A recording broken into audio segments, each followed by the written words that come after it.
May I please call on stage Mustasan Jalil Basharat, Mir Group Chief Legal Counsel, Burjeel Holdings, Shailendra Jindal, Founder and MD, Skill Travel, Vishesh Khurana, Co-Founder, Shiprocket, and Upasana Bora, Co-Founder, Droom. And in fact, to moderate this panel, I would request Aditya Raj Kaur to please join us back here on stage.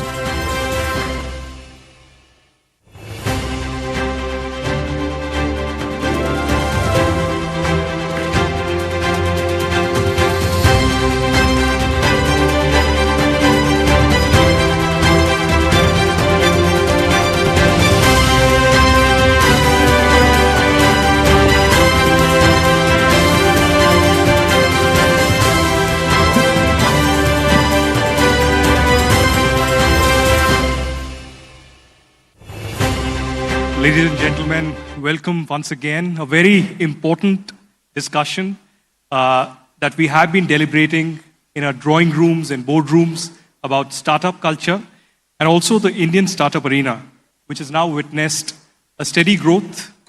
There was a time when, many startups were leaving India and settling abroad in US, in many other countries. But now there is a reverse flipping that's been noticed and that's been happening for some time.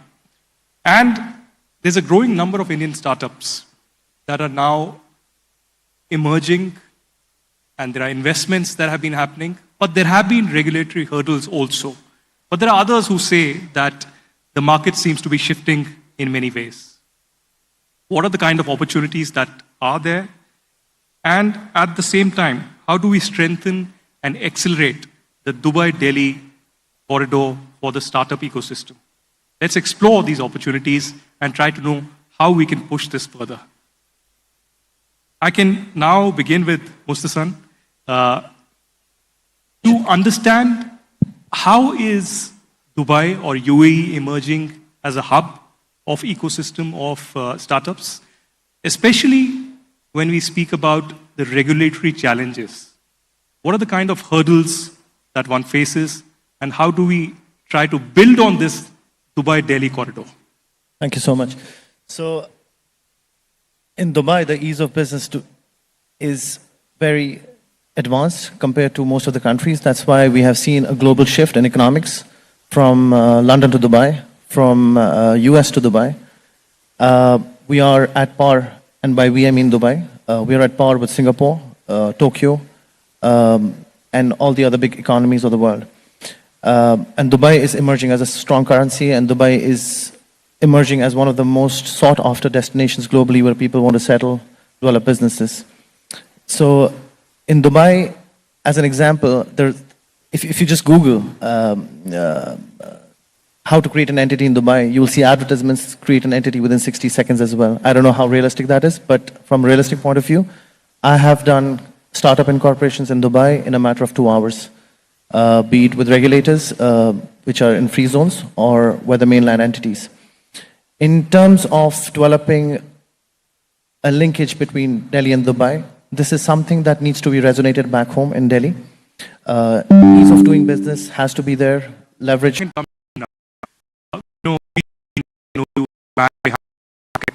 But we also know you that you handle a lot of venture capitalist portfolios and are looking strongly at the India market. When we again see this regulation, and one of the key factors for several of these startups is the ease of doing business.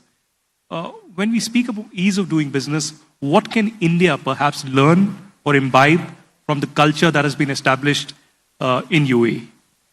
Yeah, thank you. Yeah, I think for me, it's like the first 3 months in Dubai, while I'm trying to set up few things here.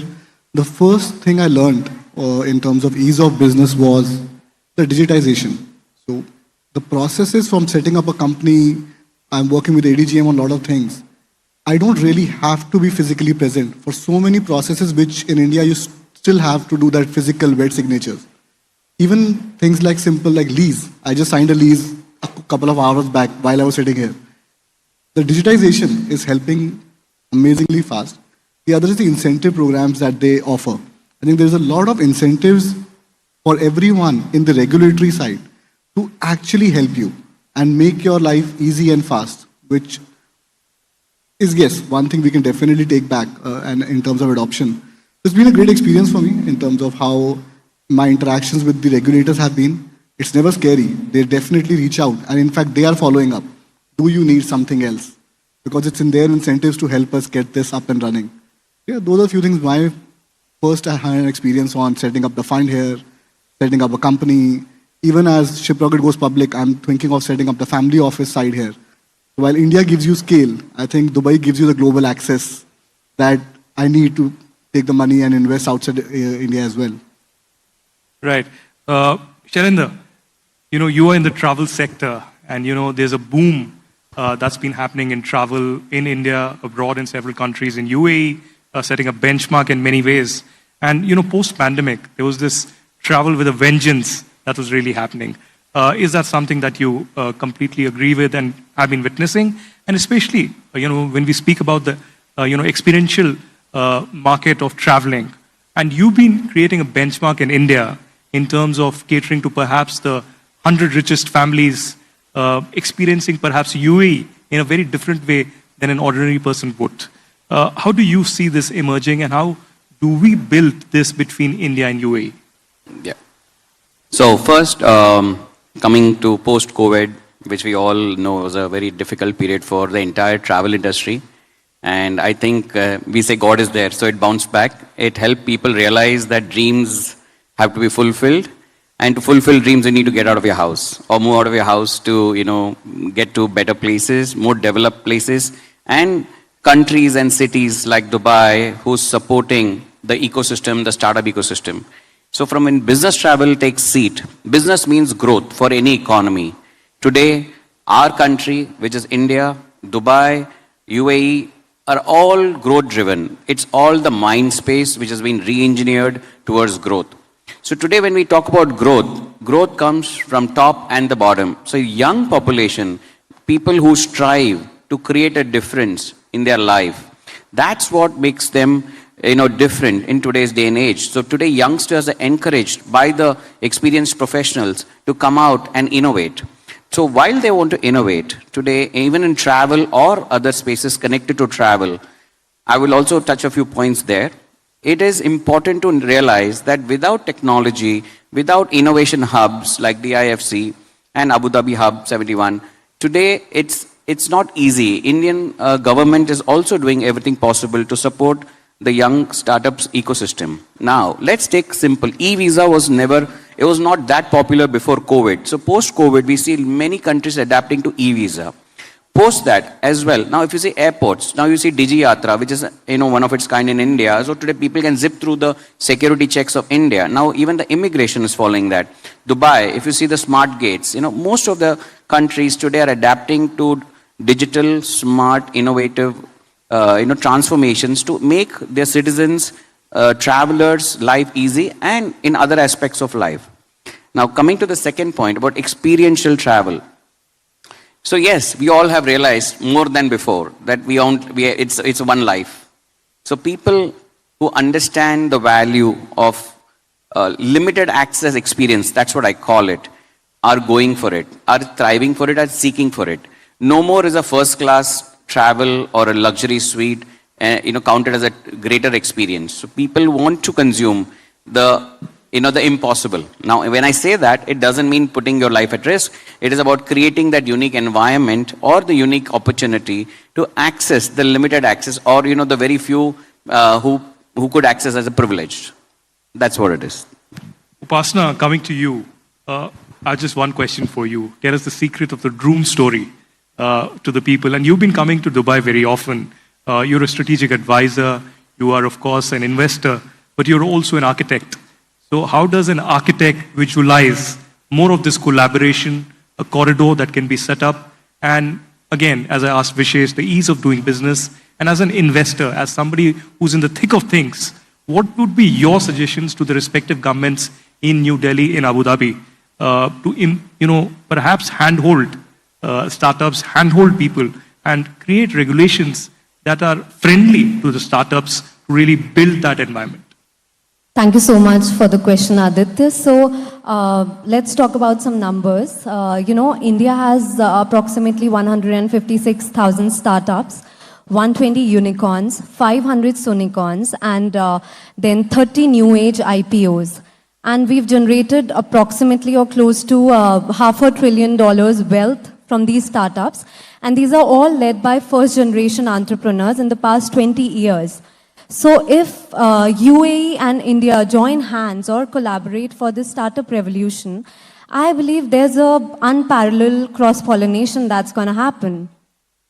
Now, talking about the UAE-India corridor, it started as a very humble passage where the blue-collared workers came to the Gulf for opportunity, and gold and remittances flew back to our homeland. And, today, while we talk about, the UAE-India corridor, we have around 4 million Indians that live in the UAE, which account for almost 35% of its population.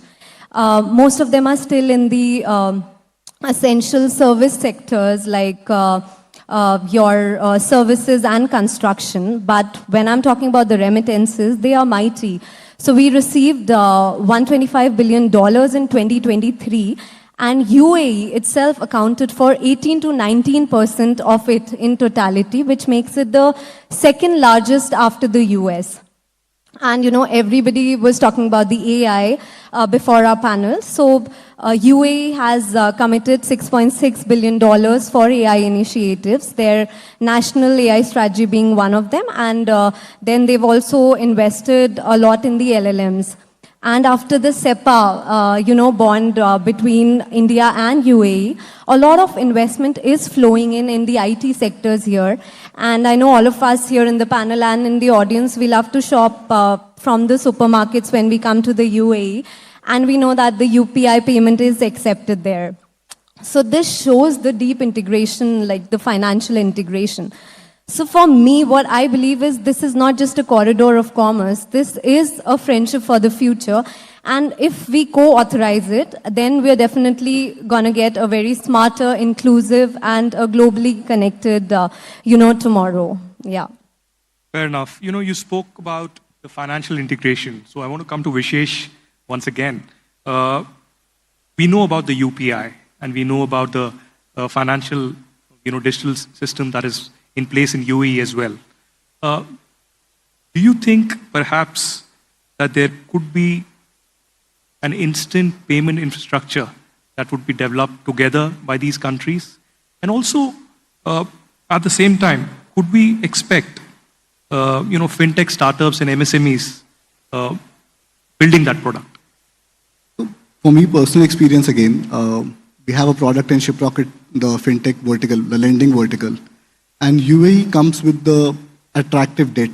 I think we're still yet to figure out how do we get that attractive debt with the right conversion back home. And if that works out, I think there's a strong partnership to be held there from a purely debt fund standpoint, given that rates and interest rates are super attractive here. The other thing I've seen is, you said instant payments. Instant payments, I think UAE, India both have, globally, I think both these countries have already gone a step ahead in banking, for sure. The digital banking infrastructure, both in India and UAE, is amazing. I've worked on both sides, and there's the UPI format, I think, definitely can work in UAE. I'm still struggling with the instant payment while I've been here, the transfer of money. But yeah, that's one opportunity that we can definitely take back from India, bring it back to UAE in terms of instant payment, P2B payments. Mustasan, coming to you again about the India-UAE collaboration. Could there be perhaps in the next 5 or 6 years an India-UAE startup fund, perhaps? And what role can the comprehensive economic partnership that has been achieved 3 years ago between India and UAE play in this particular sector? Definitely, there can be a sovereign wealth fund or any kind of wealth fund, a PE or a VC, whatever we call it, that can be established between the two countries and that can look at potential investments and grow businesses. There's tremendous potential in India, as we all know. But on the regulatory side, there has to be a huge alignment. Like my colleagues here said on the panel, doing business here is much easier. A regulatory function is minimally bureaucratic. I'll give you an example. You go and buy a property now, go to DLD, say you're in at 10 o'clock, you get your title deed by 11:30 at best, you're served coffee. 11:30 you walk out with the title deed in your SMS message. You are not given a hard copy. So that's where India has to reach. And this is something very easy for us to do because we are technologically very advanced. For UAE, it would have been an issue to commence this process, but for India, it's comparatively much easier. We are an English-speaking nation, first of all. That's a huge advantage that we have globally. So time to capitalize it. Right. Shailendra, Sorry, I can actually add to that. Yeah. Same thing. You said the fund, the UAE India Startup Fund. We're actually working with, there's a strong interest from the sovereigns around. From Shiprocket side, I've seen a lot of e-commerce brands now coming to Dubai. There's one part of course, the market in Dubai and UAE. But Dubai is also a zone where you can export out of easily. Right. So there's a strong interest between, we're actually working on this one model, given we have a lot of data about all e-commerce brands. There is already proven use cases, successful use cases with Mama, Boat, and a lot of brands coming here and being successful. So we're working on that one fund where the sovereigns wants to invest and bring these brands back from India and outside and let them go global from there. So already, I think I'm working on one of those, so for sure. Fair enough. Shailendra, on the travel aspect, one of the key factors in several areas, particularly in UAE context, has been the role of the Indian diaspora. And this morning, the ambassador and the Consul General reflected on that, on the very crucial 4.6 million population, out of which 35% are professionals, businessmen, and those in the white-collar jobs. What role can the diaspora really play in this startup ecosystem? There are many youngsters that are coming up with brightest of the ideas, both in India as well as in UAE, and India has a young population. And of course, there are many countries, in particular in the Middle East, who are looking towards the investment opportunities down on ground in India. So what more can India do, and what can the diaspora do here to, bridge the gaps? I think it's a great question. It's a constant battle. So today we talk about transparency. So money is there, opportunity is there, people are there. Now we need to build an ecosystem. We need to build a design platform where we can bring in transparency for the Indian diaspora who's sitting, waiting to motivate, to encourage the entrepreneur, the idea which is incubated in the Indian system. So today, the government, I believe, will play a significant role by guaranteeing, backing, both the governments to see how it's possible. There has to be a benchmark where you are able to take a calculated risk on the new businesses. So because today when businesses gets funding, it's not on one day you need the $1 million. They have a milestone-based funding. There could be a commitment.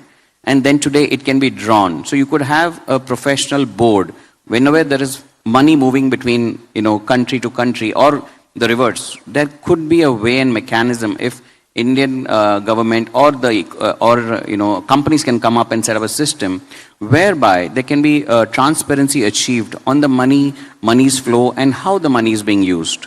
So today, the biggest fear all of us have is how is the money being used.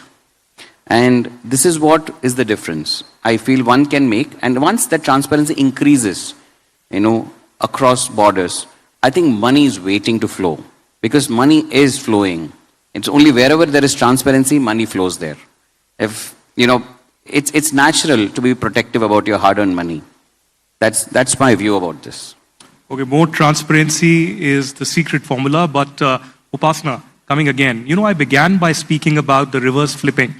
Do you think that there is any kind of a mindset change down on ground that has happened? Because when often we have spoken about Indian government, we've spoken about red tapeism, we've spoken about the long bureaucratic delays that happen, but over the last few years, there's been digitalization, there's been emphasis by the Prime Minister on Startup India, on several other aspects. They have tried at least to bridge the gaps and have some innovative ideas out there. So do you see, as an investor, as somebody who's in the thick of action, some changes that have happened, and what more do you think that the government needs to do to protect the interests of the startups? So, Aditya, I feel that, both the countries like UAE and India are emerging global leaders in when we talk about AI, fintech, smart logistics, and, digital infrastructure. So I feel that, bonds like SEPA and the other things actually, give a lot of strength to the startup ecosystem overall. So the government has moved forward. I think even the UAE government and the Indian government both are working towards a collaborative approach so that a lot of cross-pollination happens here.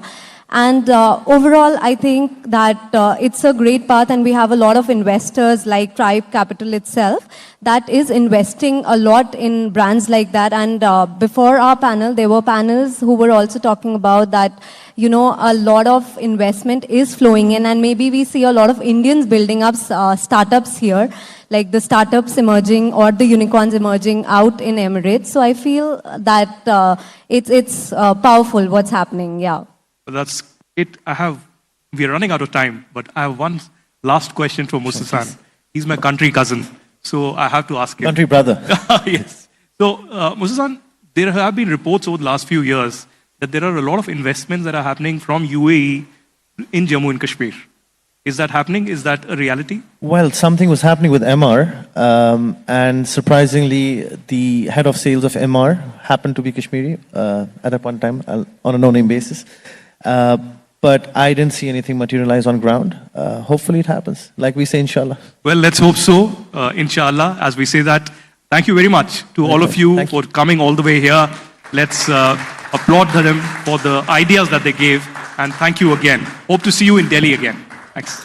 I would request our panelists to please stay on. I would like to also invite Mr. Vikram, CEO, TV9 Network, to please felicitate our guests with the beautiful hamper that we have here.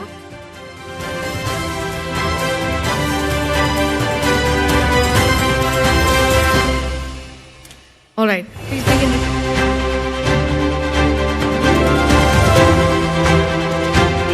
Yeah, Aditya, please help felicitating our guests.